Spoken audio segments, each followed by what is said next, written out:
Hey, Facebook friends, welcome to another round of Pub Theology Online. Hey, we're still doing this online for a few more weeks, but pretty soon we'll be in person, especially for some special events. But it is another Wednesday night, and we're going to join in conversation about faith, our community, and creating the common good. That's what we're all about for Pub Theology. You can go back onto our Facebook page or YouTube channel and check out all the past Pub Theologies online, and you can check those out, and you can watch this video anytime as well. So we are glad you're here. Pull up a chair, grab a beer. We're all about different brews and different views. We wish we could be together in person, around in a big circle at a local pub, but we will be back soon. In the near future, it's just around the corner. So welcome to tonight's conversation, and I have a good friend of mine, Kimiya Factory, who here is with us. She's been a guest on this program before when we had our Dream Week panel, and she is now our co-host for this week. So Kimiya, how are you? Hi, Gavin. I'm good. I'm pumped. Good to see you. I'm so glad you're here, and we're going to have a really great discussion. Today is an important week. There's a lot of things going on, not only currently, but we're reflecting on the year anniversary of the tragic murder of George Floyd, where it just sparked great momentum in our nation to look at policing in our local communities and to talk about some hard things that were brewing for really decades. And it came to a point where across our nation, and including in San Antonio, where we addressed those head on, and you were one of the leading voices in those marches, in that debate, in that dialogue, and continue to do so. So I know that's what we're going to talk a little bit about tonight. We also have, coming on our program a little later, DeMonte Alexander, who works for Bear Facts and has been involved in local government for quite some time. He'll catch us up on his perspective of what's happening here. And we also have Ananda Tomas from Fix Sapd, who's been leading the charge to change a lot of things with not only in our policing, but how we consider police contracts in the police union. And there was a vote that happened a few weeks ago. We'll catch up with all of that in this great dialogue. But Kimiya, how are you doing this week? I'm good. I'm excited about the future of San Antonio. And tonight's conversation is really important after the recent election and the runoff elections as well. Yeah. What is this week meant for you? As you're busy, you do so much for our community, and yesterday was the anniversary of George Floyd. How's this week been? How are you reflecting on what this year has been in your life? Honestly, George Floyd, it was the birth of Black Freedom Factory, the organization that I direct. So it's been somber to reflect on his life and how he lost it. But better yet, it's really spearheaded the importance of the work that we do and why San Antonio needs to have these conversations, and more importantly, why Black lives matter. Yeah.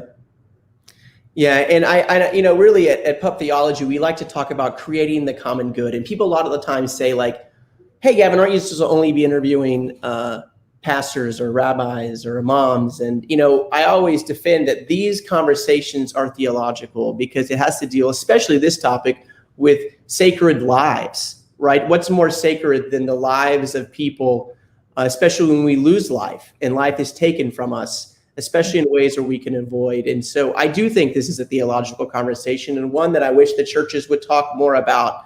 I know some churches have dived into these dialogues, and some churches kind of have dived in, and some are probably resistant. But it is one that I think it is extremely theological. And I always remind people of the story of the Good Samaritan. We call it the story of the Good Samaritan because at the time, Samaritans' lives didn't matter, that people would pass by a Samaritan because it really was a life that you didn't really have to regard very highly. And so many people in that story passed by the Samaritan. And we call it the Good Samaritan because you want to lift up that life that group that's been neglected, right? And so in scriptures, we believe that Samaritans' lives matter. And so why do you think it's controversial, Kimiya, to say Black lives matter? Why are people always trying to twist it around and say all lives matter, right? And it sounds good, but it's really washing away the group that's been taken advantage of or neglected or abused. And so we don't say all lives matter in the Good Samaritan. We say, no, Samaritan's lives matter in the Good Samaritan. Why is this debate so hard to grapple with still today? Because anti-Blackness is rampant and it's upheld through white supremacy in our country and internationally. But in America, the history of anti-Blackness, it goes far back. And when we look at the value of Black lives compared to that of others, and it's sad that we have to do that, we see Black folk in our communities being marginalized at disproportionate rates. The data says this in George Floyd's public execution, right, that was circulated all over the media, justified this stance as well, right? And it's sad that we have to justify our existence and assert that our lives matter. But when you look at the status quo, it's not fair, all the way from working rights to mass incarceration to police brutality. So it's a long-winded conversation that we have to keep having, unfortunately. But fortunately, it's a conversation that I can have today.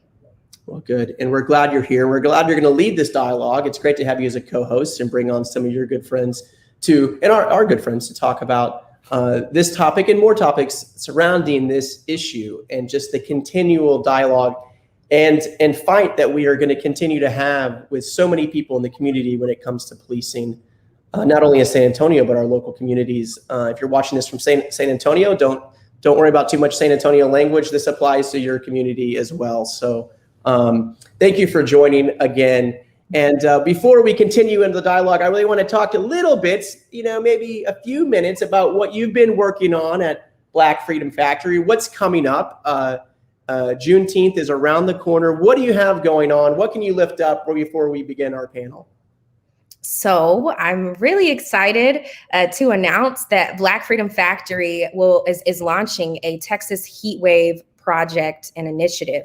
And so in upholding our pillars of influence, houselessness and gentrification, we will be trying to achieve an initiative that focuses on providing the houseless community with resources via grassroots mutual aid efforts that will extend throughout the summer months. So what does this look like?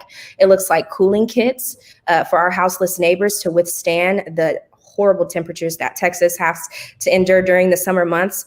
It looks like surveying our community, our houseless community, on what they need and what they want, right? Because their community is also our community. But more importantly, defining terms, right? And helping the marginalization become less of an occurrence by identifying what an affordable housing crisis means. And what that means is that 1/3 of San Antonio households spend more than 30% of their income on housing, and nearly half of our cost burden. And so with San Antonio's history of socioeconomic segregation, this domino effect of affordability becomes a systemic obstacle for our most vulnerable communities. And so Black Freedom Factory's goal in this initiative is to bridge that gap and to make data and resources more accessible, and help identify what further marginalizes our communities. So I'm so excited to see this initiative take off throughout the summer months, and more importantly, to partner with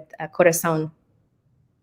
Well, we are glad. I'm a representative of Corazon, along with Travis Park Church, and we are glad to partner with. Our mission is to serve the marginalized and homeless in San Antonio. And during the summer, just like during the winter, when we did during the winter storm, during this long stretch of summer, especially in Texas, we want to provide those cooling opportunities, not only through kits, but places to go to receive those respite care. So we're glad we're partnering with the Black Freedom Factory and all the organizations making this possible, so that we can have a great program. That's coming up, but there is an event coming up that you're leading, and tell us a little bit about that, and then we're going to jump into our panel. Yes. Gavin, I don't know if you can do the electric slide, but I hope you can, because we will be having a Juneteenth celebration. So Black Freedom Factory is going to be having a Future is Freedom Juneteenth celebration on June 17th from 6:30 to 10 p.m. Community, come out. This will be at San Antonio's brand new interactive museum, Hopscotch San Antonio. If you have not been, please take this opportunity to come out. It's so dope. And we'll be liberating community for the celebration to celebrate the past, present, and future of grassroots organizations that continue to build pathways towards freedom. So there will be live music, artists, vendors, food, and some really good motivational speakers. That's awesome. So yeah, Hopscotch is amazing. It's right in downtown San Antonio, right across from Travis Park Church. And it's a perfect place to celebrate Jubilee, right? I mean, Jubilee is one of the main themes of Juneteenth, and we'll celebrate that freedom with you and with everyone, hopefully, and celebrate. I think a lot of people forget, especially in these months, especially in what we're reflecting on, right? It is heavy, heavy stuff. It's been heavy stuff for quite some time, not just with the pandemic, but with the race issues that we've seen for decades, for generations, really basically for 400 years. But in the most recent, and for the people dealing in our generation, it's been quite a few years. But Juneteenth does remind us that we can celebrate as a community, as a people, as those supporting those in the Black community, that we can celebrate. And thank you for reminding us of that. And I hope it's a great success. You can go, I think, on that link there. Check out the tickets. You can find the right price point. You can even make your own donation that you choose, because we want everyone to feel involved. So thank you, Kimiya. And that's done with the plug, and we're excited about that. So if you want to connect with Black Freedom Factory about how to help with the homeless community during this heat wave, you can connect with Kimiya and Black Freedom Factory on their Facebook page, send them a message, and they will get you involved. And we're excited at Corazon that we can be a place to make that happen with a lot of other partners in San Antonio. So Kimiya, can you introduce our first guest? And I'm going to let you two talk to each other for a while to lead out this panel to start with. Absolutely. Well, without further ado, it's an honor to introduce a good friend of mine. We've been through so much together over the past year, Ananda Thomas. She spearheads Fix Sapd in the campaign that you probably all have heard of by now, voting yes for Prop B. Thank you so much for being here with us tonight, Ananda. Thank you for having me. I'm so excited to have this conversation. We have to keep it moving and keep these conversations flowing to get real change. So thank you. Yes. And I'm going to take a step back and let you two talk for a little bit, because I think those voices are important.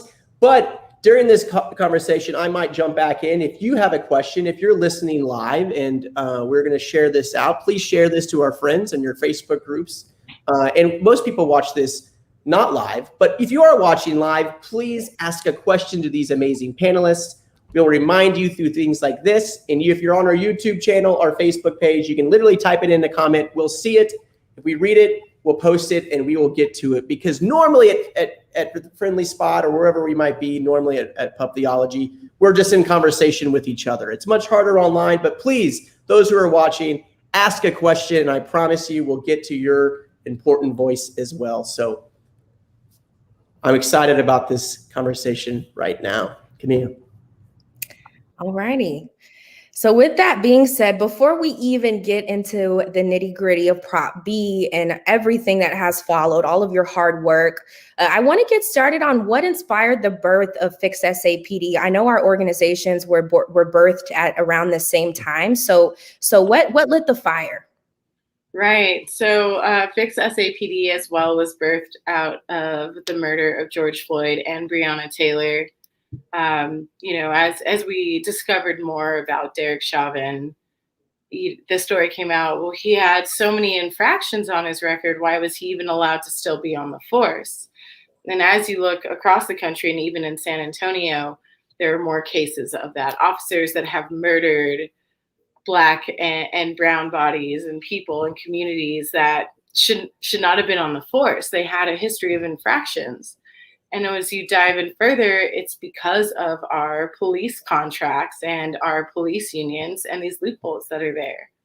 So we started looking at our own contract, and the San Antonio police contract has actually been used as the framework for contracts all across the nation. And it is full of loopholes that are backed up by state legislation, which is the case in many states. As we went further, we found out that we can do a citizen-driven initiative through ballot initiatives to remove these laws and rewrite a contract that works for us in our vision of policing today, not back in the 1940s and 1950s when segregation was still a reality, when racial profiling was accepted, when broken windows policing was thought to be, a good practice. And so as we found that out, we took it forward to have our first ballot initiative, but it's all about direct democracy in action to bring police union reform and reform to our contracts, because they are, for us, the first barrier we see to true lasting change. Wow. And you know what, Ananda, I remember a year ago, when we had our first meeting, right? When we were trying to figure out what to name Fix SAPD, we were like, reform, like change, like we didn't know. And so it's so beautiful to see the birth of Fix SAPD and all of its accolades, right? Because a lot of people only saw the campaign when it was picking up momentum. But the truth is, it took petitions to even get it on the ballot. It took several days and volunteers and work to get this proposition even on the ballot to be discussed before it could be voted for. So I just want to make space for that. But now so Prop B was a campaign that gained national recognition, right, for addressing police accountability measures for the city of San Antonio. This made the New York Times. This made news all over the country.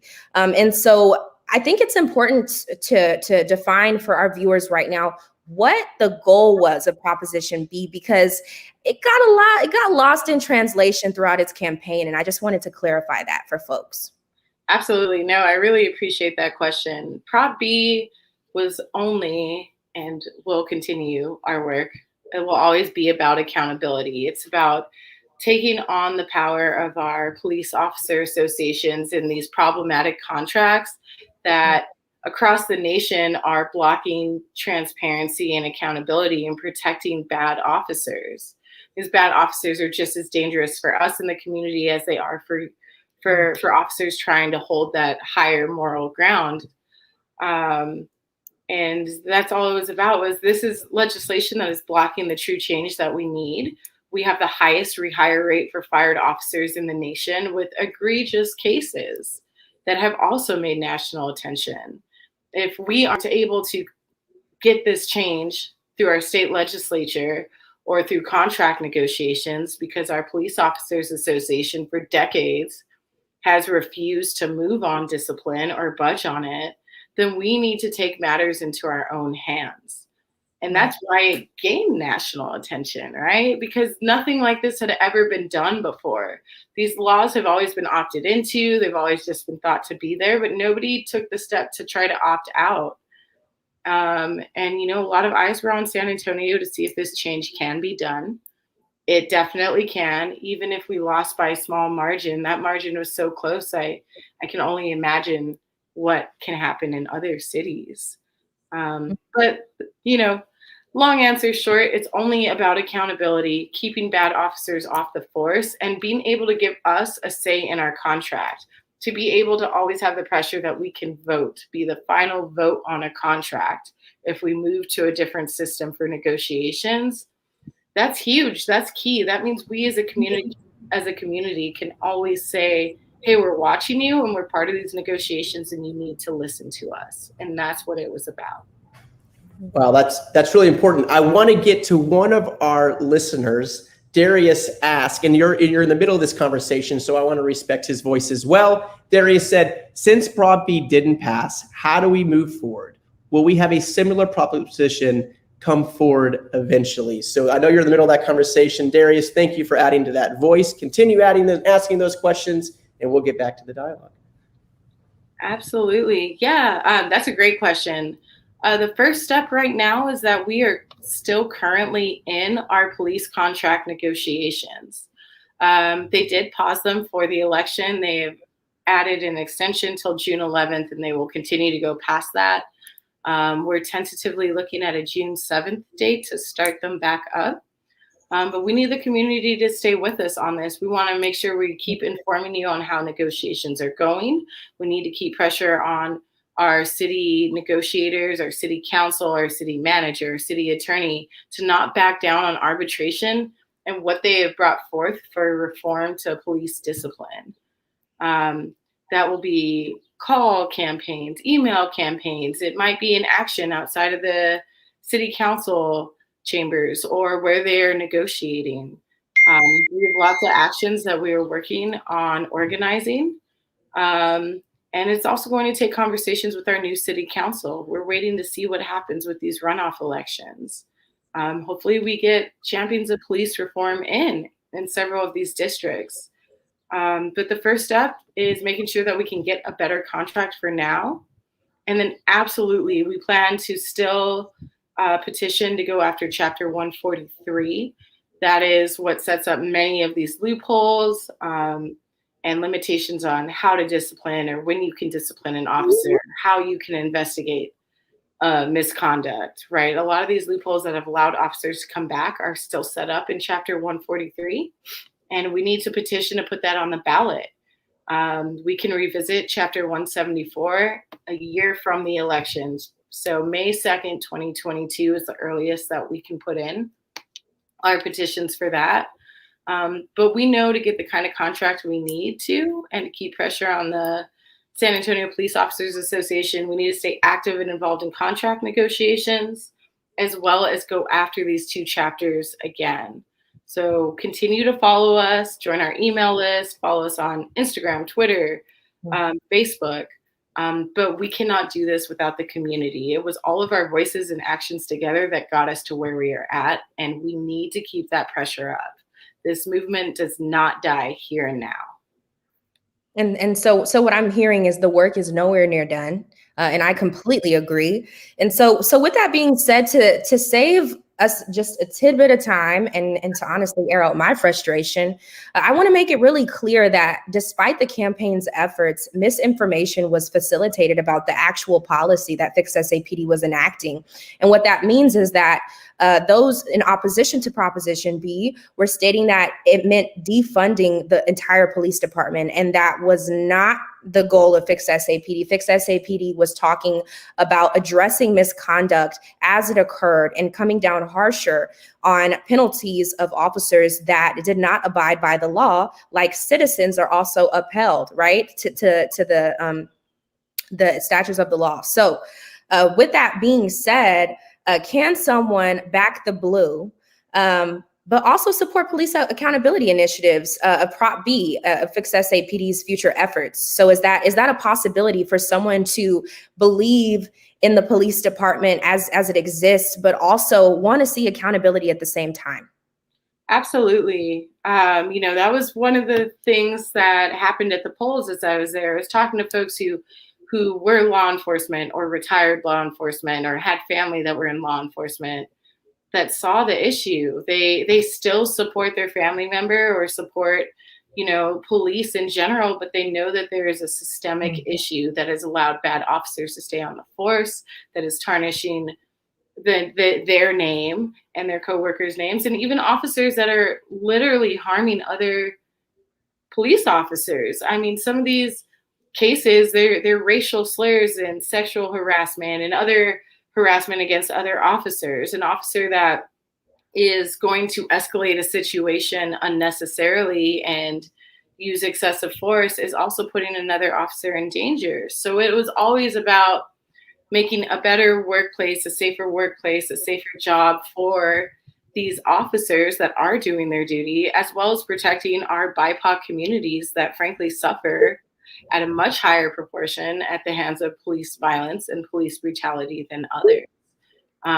So you can absolutely back the blue and support accountability. The two go hand in hand together. And you're right, this misinformation And this idea that you had to either back the blue or support Prop B is one of the things that hurt us, because that was never the intention and that was never the truth at the end of the matter. Thank you so much. Ananda, we're going to get into a little bit more of the data and actually how close this proposition made it to passing on the ballot, which it's in itself a success and a victory for me.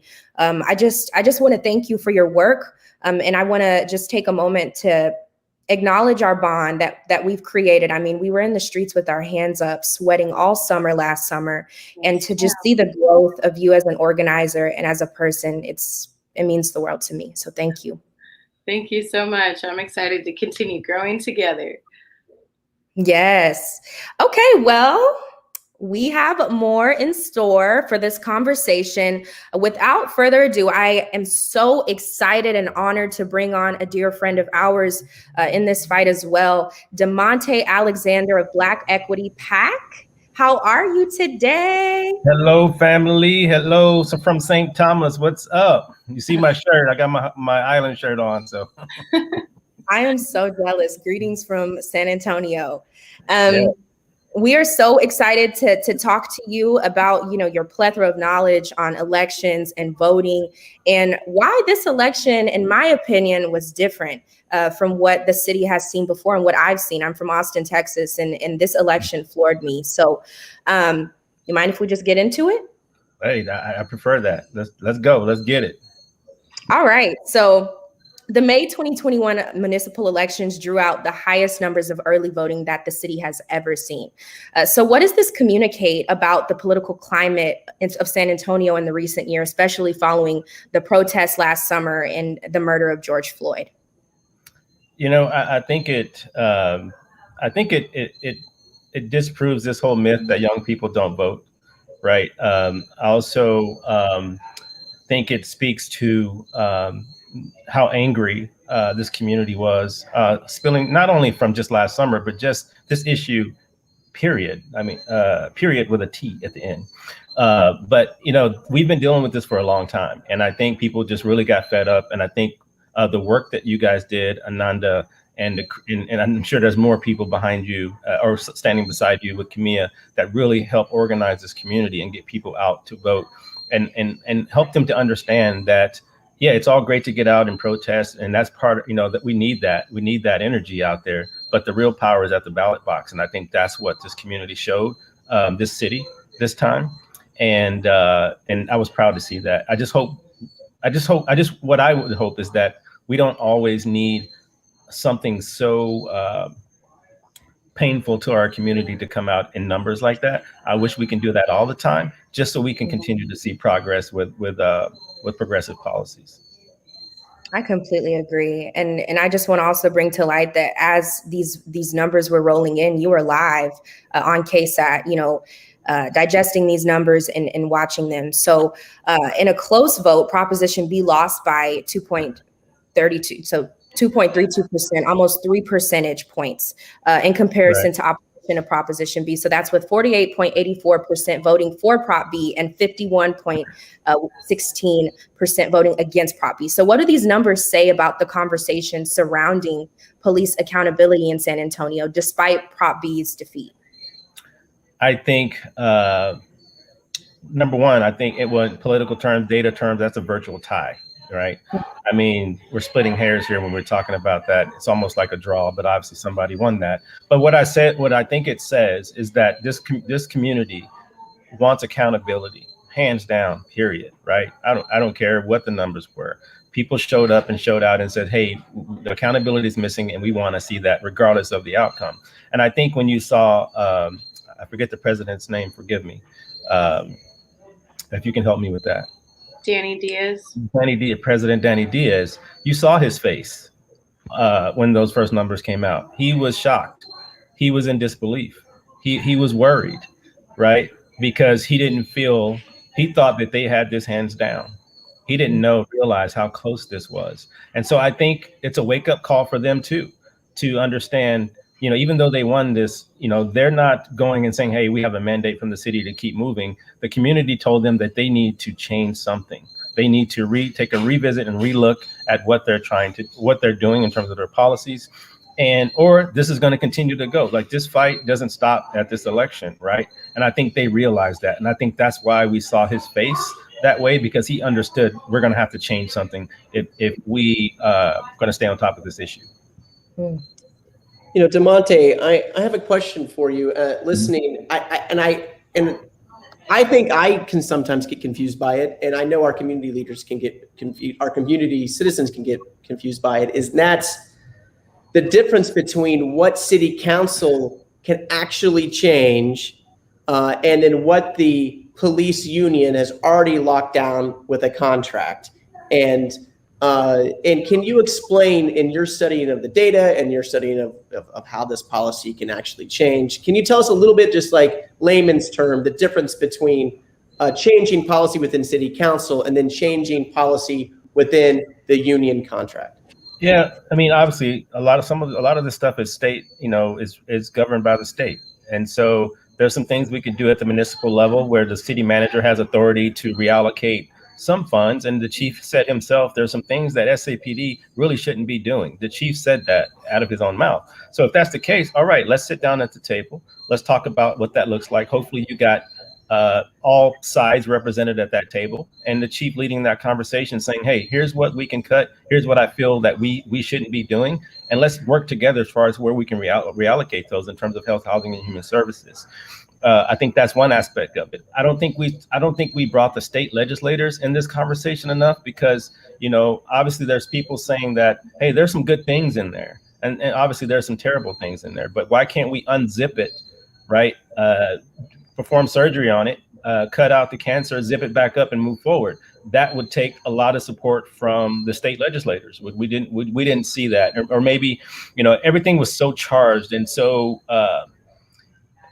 what I felt from the start is that there was a lot of people upset, justifiably, and everybody wanted to figure out what they could do.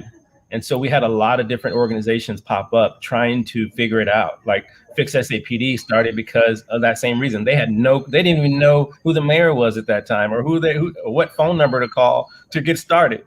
But they did. They block by block, brick by brick, person by person, house by house, they figured it out, right? But that's another 5 to 6 organizations that did the same thing in their own way. There were people going after the budget, right? What can we do? How can we attack the budget side of this? Obviously, we lost that. But you still had Fix Sapd and other folks still out there doing what they could. And sorry, I went rambling, and I kind of forgot about what the question you even asked. No, it's okay. Just the power of how strong the police contract is, and how hard it is for council to change that piece. They can change funding. It's not hard. If council really, the police union obviously has influence over this council. I mean, let's be clear about that, right? Even our mayor had to take obviously he's kind of talked about how he supports it. It's on his mailers, on his mail pieces, those things, and I'm sure he does. But he was just put in a position where he couldn't be vocal about it, and I think that hurt. But the mayor has an opportunity. He said what he meant by hold me accountable was, hey, give me the power and the authority to deal with this at the negotiating table. Here we are. So now all eyes are on city council and the mayor to get this done, because there's no more excuses after that. Yeah. And the negotiations start now, basically. Yeah. But we didn't have to be here in the beginning. If the city and other people, state legislatures, city council members, activists, community organizers would have all just sit down at the table and figure out, hey, obviously everybody understands that accountability is important. If you or I commit those same crimes, we're in jail. Right. So what's so hard about treating those officers the same way that we would be treated? Let's sit down at the table and talk about holding bad officers accountable. And I actually think that conversation kind of got lost, because we talked about a lot of different things. We were fighting for a lot of different things. But at the root of this, Pastor Gavin, is that there's terrible officers on the force that need to be gone and need to be fired for good. And it should have been about that and only about that, in my opinion. But it's kind of tough when you're passionate and you're upset, because you have to understand, sometimes do you want to be right or do you want to win? And that's tough when you're really pissed off and you're really mad about the issue because you're standing on the right side of history. But when you're running a campaign, it's a battle of messages. And sometimes that message, you have to soften that message a little bit to get a win. And sometimes that's tough because you want to feel, I don't want to back down. Like, I'm tired of backing down. I want to say what I want to say, and I want them to do what we need them to do because it's the right thing to do. But again, when you're running a campaign, it's a different chessboard, and you got to move different. And you see the union capitalize on that, right? We did a poll, and the poll talked about, obviously talked about the term defund and how people in this community felt about it. Regardless, I know exactly what you mean when you tell me what defund. You say, yes, we need to defund and we need to reallocate, right? I know exactly what you mean by that. You don't have to explain that to me, but there's a lot of people who don't. And there's a lot of people who are afraid of that. So when you have people, the Mr. Jones and Mrs. Martinez's of the world that go to the ballot box and they look, I support Black Freedom Factory. I support Fix Sapd. I agree with what they're fighting for. But damn, if I vote for this, will I have police officers tomorrow? Like, when you have people going to the ballot box, not sure, that's not good. That's dangerous. No, it's not dangerous. What I'm saying, it's not helpful. You want people to go to the ballot box knowing exactly what they're going to vote for. And I think it should have been about accountability. I understand defund and what it was purpose was and what it's meant to be, and I still agree with it. I think there was a lot of gaslighting going on because even the opposition knew what we meant by defund because obviously they used it. Right. So when I'm talking about a battle of messages, they saw how unpopular defund was, and they just flipped it. Absolutely. And they use it on every one of their signs because they knew the campaign strategy and the messaging side of it would work because the data said so. And that's what they did. And that's a perfect segue into our next question that I actually want to extend to both of you, which is the runoff elections are in full swing and a little over a week away, which is June 3rd. So 5 districts are on the ballot in one of the most progressive election seasons the city has ever seen, with Jalen McKee Rodriguez, candidate for District 2, who would be the first openly gay Black male to serve on city council if elected. That makes history. And Terry Castillo, the candidate for District 5, who is a young progressive candidate who has been endorsed by political figures who hold a lot of weight in conversations about housing and accountability, like Bernie Sanders, right? Both of these candidates have been endorsed by huge names nationally. And so what does this look like? What are your thoughts about the possibility of a younger, more progressive city council? And we'll start with Ananda on this question.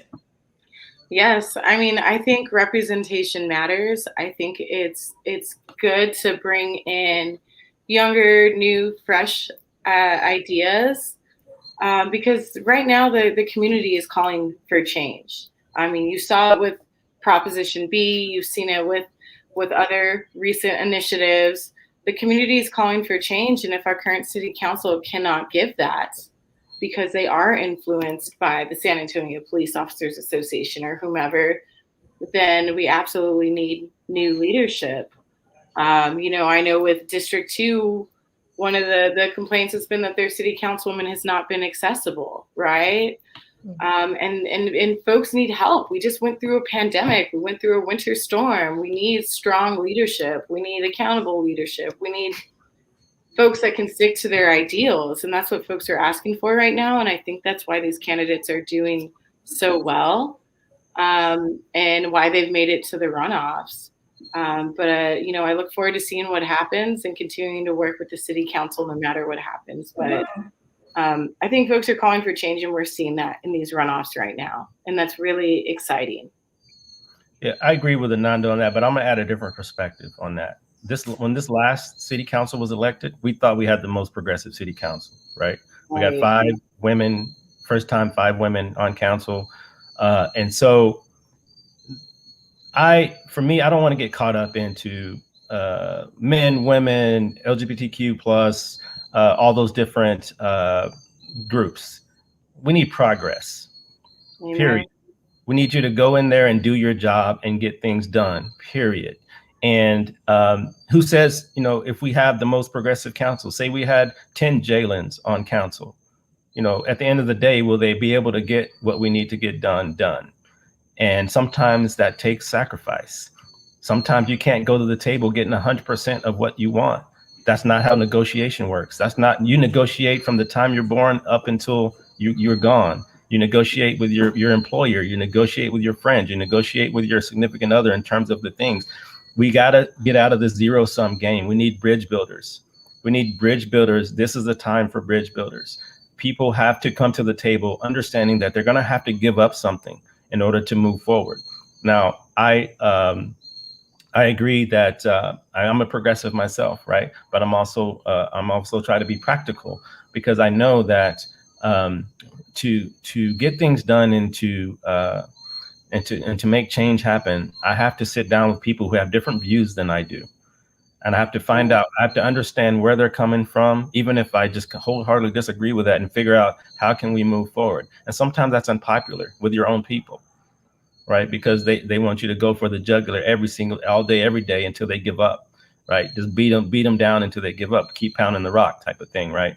And so I just think I just don't get caught up on the progressiveness and who they are and their identities. We just need people who want to go in and get the job done and do the work. I will add to this. I like Terry, and I think people with policy background like she has. I like those individuals getting into those seats because they can hit the ground running. At City Hall, it takes you about a year to really understand what your role is. So if you come in with not a lot of experience, you're tying your shoes and everyone else is running, right? And so it's a huge learning curve when you get there. So folks with like that policy experience, that background, can really come in and really help their district right away, because you only have a year really to really prove something before you're running again. Terry already understands, and look, I haven't supported Terry. I don't even know her. I'm just speaking. You have to know, she knows from a state level how the state funnels down to the county, and the county works with the city. You need people to understand how to connect those dots. And so I think we need more people like that in council. I'm thinking about the community and benefiting the community. You want your council person to be effective. And I think people with those types of backgrounds are very effective. I want to take this conversation and focus it a little bit nationally. We just maybe a month ago, 2 months ago, the trial happened. The verdict came out against the officer that murdered George Floyd, and the other officers, I think, are in trial now or about to be. What did that verdict mean? I don't think I remember a time where I stopped my work to listen, to get online. I think maybe when I was in junior high, we stopped school to listen to the verdict of O.J. Simpson. I remember that. This was the second time in my life I think I stopped what I was doing, right? And we literally in our office got around one computer. Back in the day it was a TV, but no one does that anymore. We were around a computer, and literally I felt like time stopped until I heard the news. What did that mean in this movement? Where do we go here nationally? What are some of the national movements we have to do when it comes to policing? I think sometimes we get caught up in our own city council, but what do we need to do? What are the talking points that we need to say, this needs to change? These are the things that need to change nationally when it comes to policing. So it's kind of a two-part question. Ananda. Yeah, I think qualified immunity is the number one piece that needs to be addressed. We're still working to get a database of officer infractions and firings and convictions when that happens. I think that's another piece to track it. We still have a lot of officers that jump from department to department. That's a problem. But qualified immunity is the biggest piece nationally. And, while I did rejoice that we finally did have justice for George Floyd and his family, I still want to caution people to not just say, okay, we won this and I can go home. The work continues. There's still many, many other families that are suffering and that are going to continue to suffer because this one conviction does not solve police accountability, does not solve racism, does not solve police brutality. It is just one win in a myriad of cases, and a problem that is systemic and nationwide. And we need to still stay active and vigilant to get the wins that are truly going to save lives across this nation, and hold these officers accountable. So while I did rejoice, I worried that folks were going to say, okay, we did it and this is it, when there's so much more to do on a policy level to help us. So when we describe those terms, I want people to be clear when you say these words and some of the phrases in the lingo. That means that we don't want cops to move, bad cops moving to other departments. And I hope I'm explaining this right. So if you're fired from the San Antonio Police Department, you'd also be disqualified for getting a job at the Bexar County Sheriff's Office or at Leon Springs Police Department or Castle Hills Police Department. Yeah, if I work at Bank of America and I get fired for being a terrible employee, I'm not going to go to the downtown branch and get hired. Yeah. Right. I mean, that's simple. But to answer your first question, Gavin, I didn't want to celebrate that moment. And I didn't want to, because that's what should happen. That's what should happen to Chauvin. It shouldn't be like the world stops to see if they're going to do the right thing. That should have been like written off in the look. Yeah, he's going to jail for life, right? Why do I have to celebrate that? That should happen. That should be automatic. Right. Yeah. And so that's the same thing around Juneteenth. That's why we started this organization, because why am I celebrating June? Well, I don't want to go into that's going down a rabbit hole. But anyway, I didn't feel like that was it was an important. I think it was important for the movement. I really do, because I think it would have been a lot of cities still burning right now. But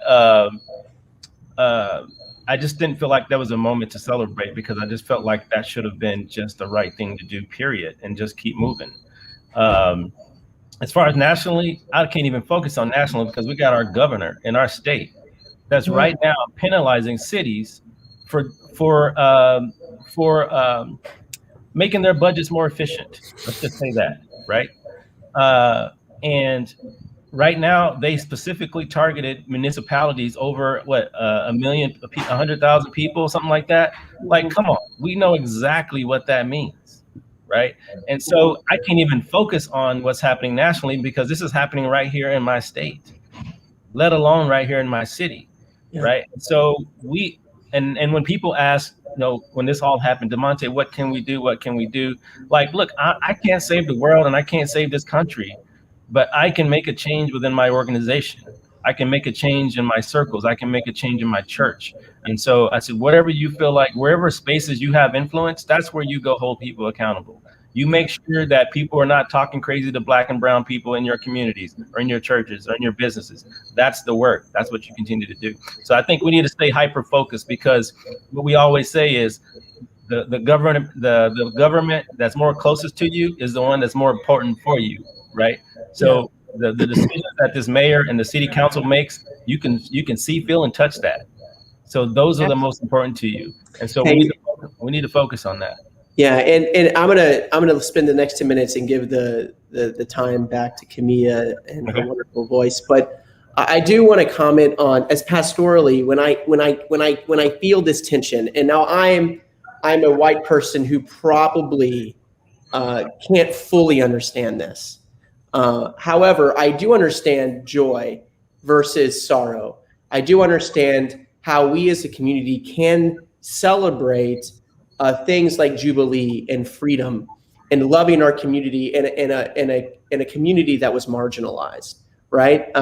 And sometimes that joy is in form a celebration. Even when we host passing on celebrations, funerals, we say it's a celebration of life. It's a joy found in so much sorrow.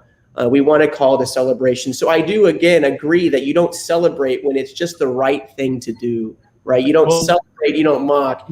But I also understand the tension of celebrating something that has finally been released, and it's finally been, freedom has been made known. So I you know what? You chew on that tension. We chew on that tension until it bleeds, like until it hurts. But we at the end are going to live in that tension. So thank you to remind me of that, because I need to hear that and feel that tension. Well, I would prefer commemorate. We choose to commemorate that Juneteenth because that's what we're doing, right? We're not celebrating slavery, right? That's not what we're doing here. Right. If I may, Go ahead. And that's why Black Freedom Factory's Juneteenth celebration is titled "The Future is Freedom," right? Because what we're doing right now is we're having a conversation about Afro futures and how we deserve to exist and how we've always deserved to exist. So I celebrate the Black futures that will grace this planet and that will carry us into the fight for liberation, because this is a marathon. It is not a sprint.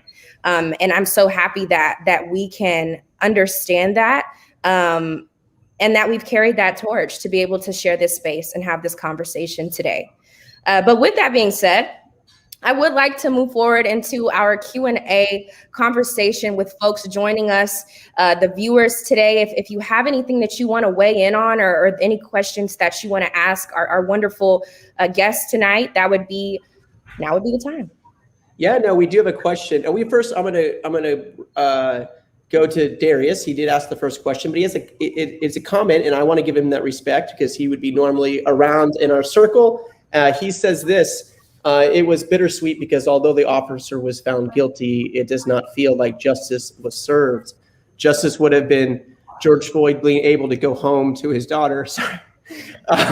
Justice prevents situations like that ever occurring by having officers being held accountable nationwide. Brought B is a step toward justice, but even more, it's needed afterwards. So thank you. Sorry, I didn't mean to get emotional. But thank you, Darius, for that comment and participating in this dialogue. Amanda, real quick, says, thank you for reframing DeMonte and Kimiya. This is a great conversation. All perspectives matter. We all make each other better. The last question will go, and then we'll let Kimiya close with a roundtable here, is from Gabian. He ran for office. Should a councilman get elected to a fourth term, do you believe they should fear political reprimand if they push hard for the police reforms we need right now?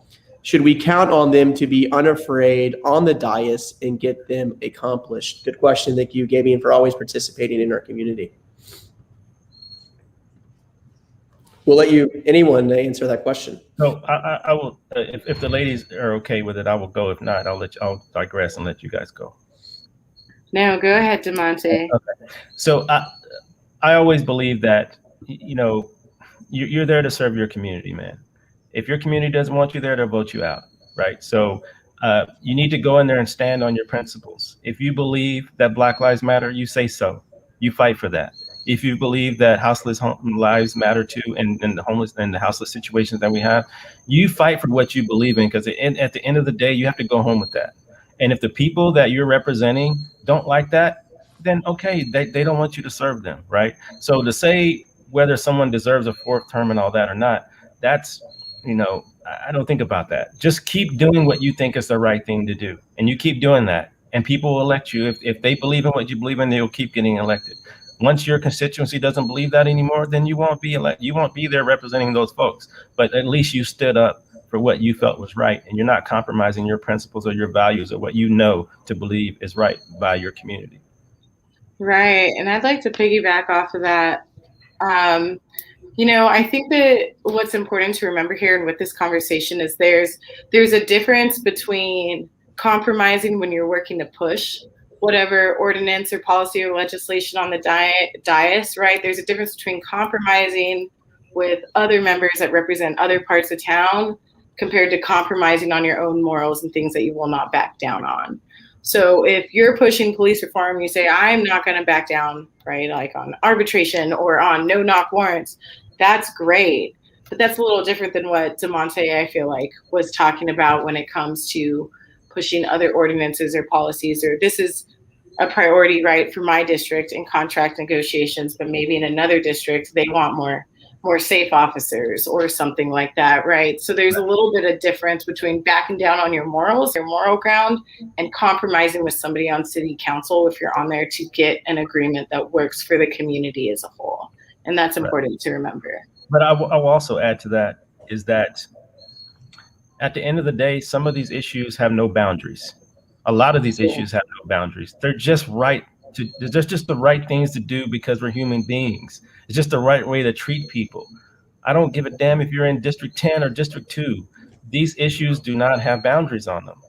Accountability is not just for a District 2 conversation, right? It's a community conversation. And I think we need to get out of that. And when I'm traveling, I'm in the Virgin Islands right now, and the people ask me where I'm from. I don't say I'm from District 10 or District 2. I say I'm from San Antonio. Right? And so we need to treat these issues like San Antonio issues. Just because I'm in District 10 doesn't mean I can't advocate for District 1 and 2. And I think we need to get out of that. We need to start thinking as a collective body, because we're all San Antonians. We're all Bexar County residents, and we need to think, act, and live that way. Yeah. Yes, I completely agree. This has been a hell of a conversation, one that we, in my opinion, should have every week if y'all are down for that one day.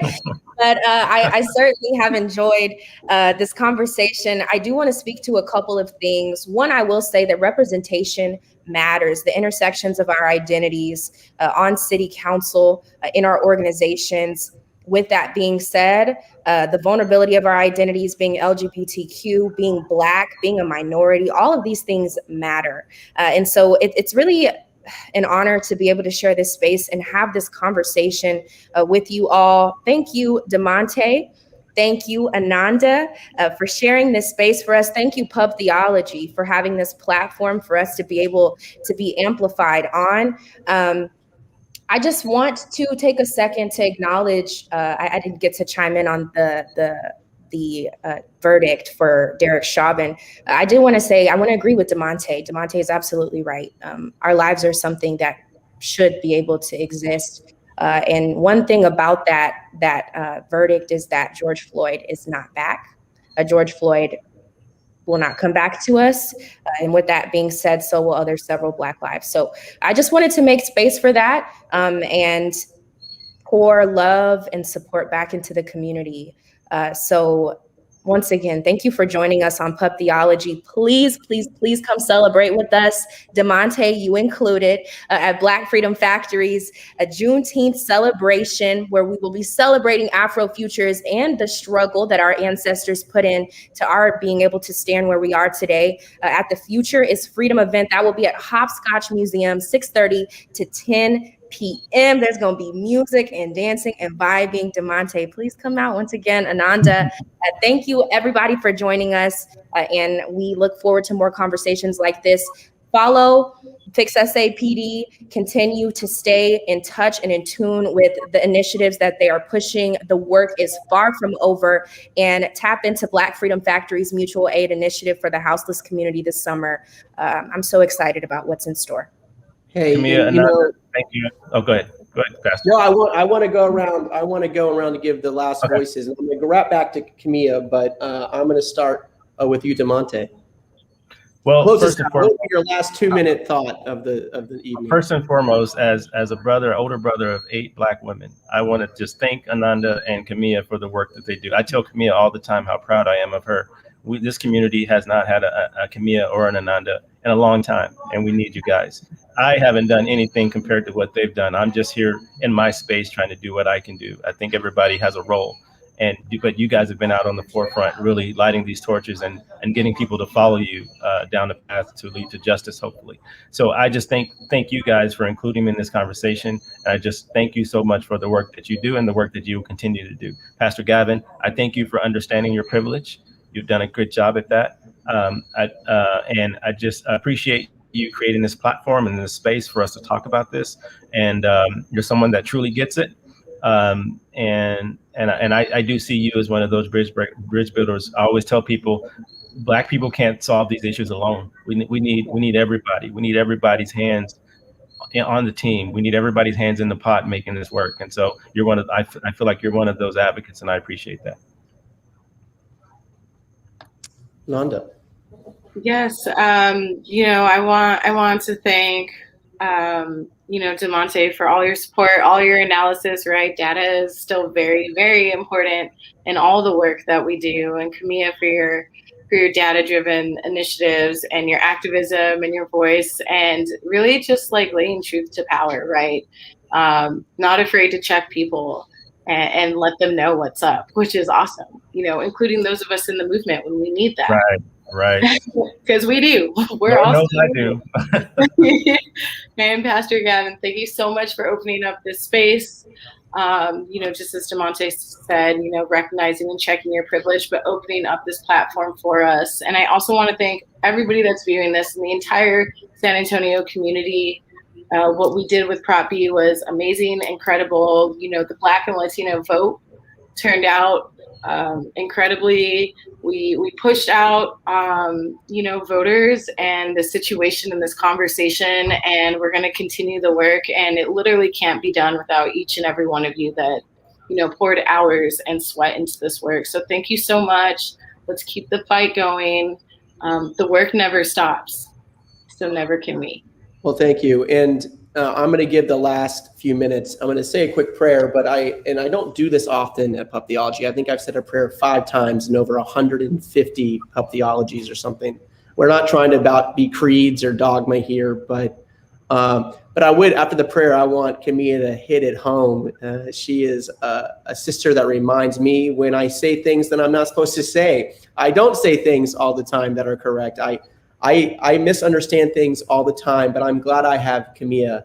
I'm glad I have DeMonte and Ananda and the countless other peoples in my life that remind me like, oh man, you should not say that. Do not go there. You're misunderstanding this because we see it differently. And so many times I see it incorrectly, and I will continue to see it incorrectly. So thank you for all joining us. There are a list of, at least in the last few decades, a list of 229 people of color that we can track and this is just recent, that have been killed by police, and names that we don't often say, names like Kevin Fox or Rodney Applewhite.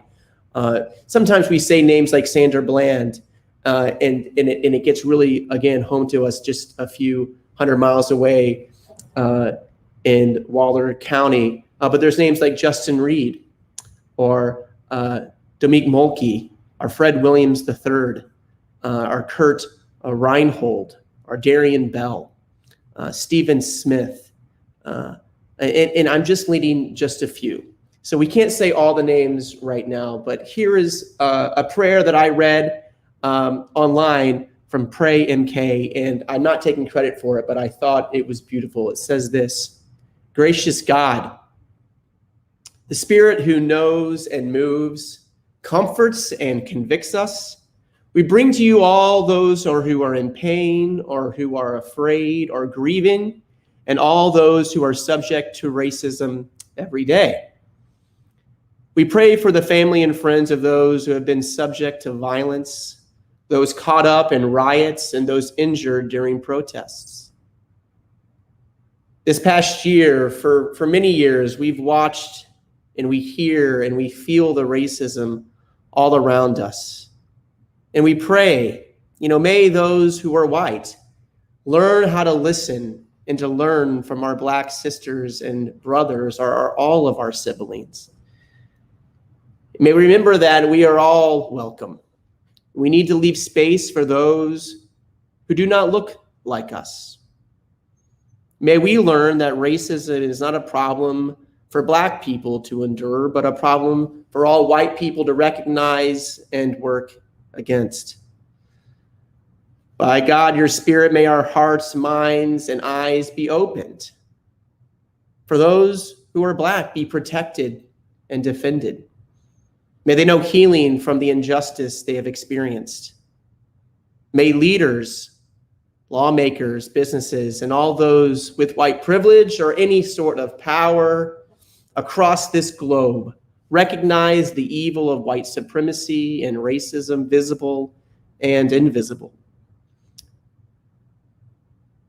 May the love that we can get from your image and all of our images combined guide us to dismantle it and forge a better, more just and loving society. May we all continue to see God's image as it shines through each other. May we not be afraid to examine our own hearts and minds with the help of each other and you. May be ready to listen and to hear the stories of all people. Amen. Thank you. And Kimiya, sister, take us home. What is your lasting goodbye 2-minute sermon here? Thank you, Pastor Gavin. That was beautiful. I want to say June 3rd is election day and early voting has begun. Please get out there and finish off this runoff election strong. I also want to say that representation matters. Accountability is on the ballot. I also want to say rest in power to Charles Roundtree, Marquise Jones, Anthony Scott, Damian Daniels, and Daryl Zamalt Sr. May they rest in power. May their legacies live on. And last but not least, I want to say the power is always in the people. Love, peace, and liberation. Amen. Thanks for joining. Always check us out online. Peace be with you. And you guys stay on, and we'll say goodbye to the audience. Share this video. God bless.